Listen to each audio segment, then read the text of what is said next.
Hi friends, welcome to our channel. ఈ vlog వచ్చేసి మా పిన్ని వాళ్ళ ఇంటి దగ్గర బొడ్రాయి పెట్టుకున్నారు అన్నట్టు. బొడ్రాయి పెట్టుకుంటే మా అత్తమ్మలు ఇంటి ఆడబిడ్డలు ఉంటారు కదా, వాళ్ళు ప్రొద్దున పోయా నీళ్ళు పోయడానికి అయితే పోయారు. ఆడబిడ్డలు అయితే రాగి బిందె వాళ్ళే కొనుక్కొని పోయి బొడ్రాయికి నీళ్ళు పోయాలట.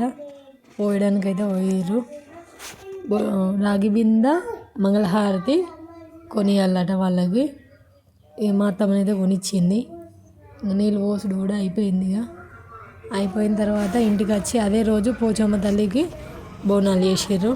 వీడియో మొత్తం చూడండి. నచ్చితే లైక్ చేయండి, షేర్ చేయండి, కామెంట్ చేయండి. ప్లీజ్ మన ఛానల్ని సబ్స్క్రైబ్ చేసుకోండి.